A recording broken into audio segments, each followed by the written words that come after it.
Hello student, कैसे हो आप सभी। आशा करता हूँ अच्छे होंगे, स्वस्थ होंगे, मस्त होंगे। आप सभी के पेपर आ गए हैं, चिंता तो होगी ही कि अभी भी मस्त है। पेपर की अच्छी से तैयारी करने के लिए एसके नर्सिंग एकेडमी के यूट्यूब चैनल पर आपको प्रीवियस ईयर पेपर का एनालाइज करवाया जाएगा। 5 साल के पेपरों का एनालाइज करवाएंगे और उसके साथ ही आपको अच्छा कंटेंट देने की कोशिश करेंगे, जिससे कि आपकी स्टडी अच्छी हो सके और आप पेपर में अच्छे नंबरों से पास कर सको। इसमें हम कुछ इम्पोर्टेंट क्वेश्चन के बारे में भी बात करेंगे। जैसे जैसे आपकी एग्ज़ाम आते जाएंगे उसी के हिसाब से आपको इम्पोर्टेंट क्वेश्चन भी मिलेंगे। इसलिए एसके नर्सिंग एकेडमी के यूट्यूब चैनल को आप सब्सक्राइब कर लें, बेल आइकन को प्रेस कर लें ताकि वीडियो सबसे पहले आप तक पहुंच सके। चलिए हम स्टार्ट करते हैं। आपका सोशियोलॉजी का पहला पेपर है। मैक्सिमम पेपर के जो आपके सोशियोलॉजी का पेपर रहता है 75 नंबर का पेपर रहेगा। 25 नंबर के आपके प्रैक्टिकल के नंबर रहेंगे। ठीक, इसकी गाइडलाइन है वो आप सभी को पता ही होगी। हम बात करते हैं। सबसे पहला क्वेश्चन है सोशियोलॉजी। Define sociology. सोशियोलॉजी शब्द का मतलब होता है सोशियो प्लस लोगस। सोशियो लैटिन भाषा का शब्द है, इसका मतलब होता है सोसाइटी। लोगस मीन्स होता है स्टडी। ये ग्रीक भाषा का शब्द है, यानी कि सोसाइटी के बारे में स्टडी करना ही सोशियोलॉजी कहलाता है। हिंदी में देखेंगे तो समाजशास्त्र, यानी कि समाज के बारे में अध्ययन करना ही समाजशास्त्र कहलाता है। सोशियोलॉजी के जो फादर हैं वो अगस्ट कॉम्टे हैं। इन्होंने 1838 में सोशियोलॉजी के बारे में बताया था और इनका जन्म 19 जनवरी 1798 में इनका जन्म हुआ था और 5 सितंबर 1857 को इनकी डेथ हो गई थी। अगस्ट कॉम्टे इसके फादर हैं सोशियोलॉजी के। इसमें हम ह्यूमन के सोसाइटी के बारे में, बिहेवियर, सोशल रिलेशनशिप, इन सभी चीज़ों के बारे में जानते हैं सोशियोलॉजी में। अगला दूसरा क्वेश्चन है explain nature and scope of sociology. इसमें सोशियोलॉजी के जो स्कोप होते हैं और नेचर है उसके बारे में पूछा गया। 4 नंबर का क्वेश्चन है आपका, ये आप पढ़ के अच्छे से बना दोगे। Describe the process of socialization and individualization, यानी कि सामाजिकरण और व्यक्तिकरण की प्रक्रिया का वर्णन कीजिए। तो सबसे पहले हम देखेंगे सामाजिकरण। सामाजिकरण एक आजीवन प्रक्रिया है जहाँ व्यक्ति अपने समाज के नियमों, रीति रिवाजों और अपेक्षाओं को सीखता है। उसी तरह हम सामाजिक प्राणी बनते हैं। समाज की रीति रिवाज और अपेक्षाओं के बारे में, जो वहाँ की परंपरा है उनके बारे में सीखना, दूसरे के साथ बातचीत करना और सामाजिक जीवन में भाग लेने में सक्षम हो पाते हैं। इस प्रक्रिया को हम सामाजिकरण कहते हैं। अब देखेंगे व्यक्तिकरण। व्यक्तिकरण उस प्रक्रिया को कहते हैं जिसमें व्यक्ति अपने विशिष्ट पहचान, उसकी जो पहचान होती है उसको प्राथमिकता देता है। उसकी जो विशेषताएं रहती हैं उनको विकसित करते हैं। जैसे कि ये चीज़ देखोगे आप तो व्यक्तिकरण, जो राजनेता लोग रहते हैं ना, नेता, वो लोग इस चीज़ को अपनाते हैं। अपनी पहचान को प्राथमिकता देते हैं, अपनी विशेषताओं को विकसित करते हैं ना, जिससे वो दूसरों से अलग अलग दिखते हैं। यह एक अद्वितीय और स्वतंत्र व्यक्ति बनने की प्रक्रिया होती है, व्यक्तिकरण। चौथा है आपका क्वेश्चन नंबर ए में चौथा क्वेश्चन है आपका elaborate importance of sociology in nursing, यानी कि नर्सिंग में समाजशास्त्र का महत्व विस्तार से समझाइए। आपने देखा होगा कि सबसे पहली बात तो ये कि नर्सिंग में समाजशास्त्र यानी कि सोशियोलॉजी का क्या मतलब है। सोशियोलॉजी का ये मतलब है नर्सिंग में जो आपने कम्युनिटी हेल्थ ऑफिसर देखे हैं ना, उनकी ड्यूटी रूरल एरिया में लगती है ना। आप में से कई लोग हैं जो कि कम्युनिटी ऑफिसर बनेंगे, कई लोग क्या बहुत सारे लोग हैं, तो उनके लिए ये चीज़ बहुत इम्पोर्टेंट होती है, आपको पढ़ना चाहिए और बहुत ज़रूरी है। समाज के बारे में किस तरीके के लोग रहते हैं, क्या क्या उनका बिहेवियर रहता है, किस तरीके की उनकी रहन सहन खान पान, सारी चीज़ों के बारे में इसमें होता है। 5 नंबर का क्वेश्चन है। दूसरा क्वेश्चन है आपका डिफाइन फैमिली, यानी कि परिवार को परिभाषित कीजिए। परिवार क्या होता है? समाजशास्त्र में परिवार जो होता है आपका, उसमें रक्त संबंध, विवाह या गोद लेने या अन्य मान्यता प्राप्त सामाजिक संबंधों से जुड़े व्यक्तियों का एक समूह होता है जो एक ही निवास या भावनात्मक संबंध से जुड़े होते हैं। यह एक मूलभूत सामाजिक संस्था होती है जो समाजीकरण, भावनात्मक समर्थन प्राप्त करती है, उसको हम परिवार कहते हैं। दूसरा क्वेश्चन है आपका एक्सप्लेन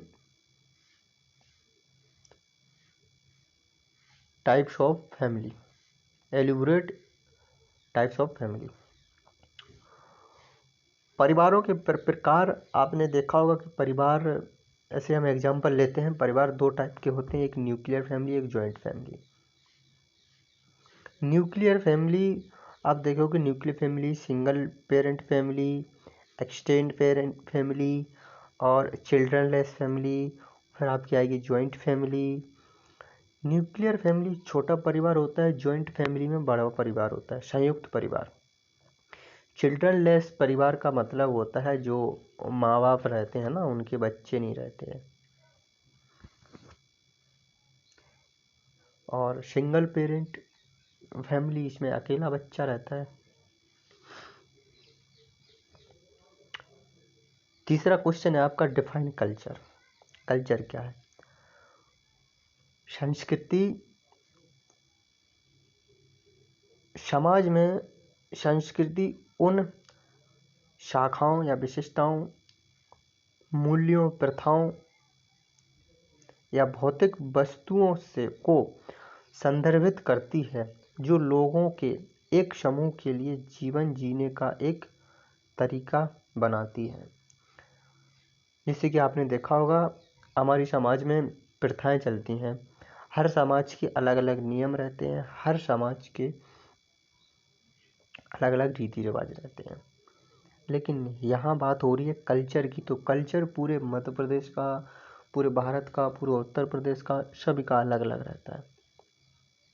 संस्कृति वो होती है कि सभी राज्यों की अलग अलग संस्कृति होती है, प्रथाओं के बारे में, उसको हम कल्चर बोलते हैं।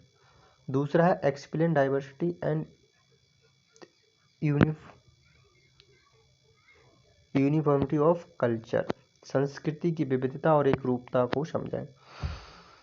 संस्कृति की विविधता और एक रूपता में हम अगर देखें तो संस्कृति की विविधता किसी समूह के भीतर या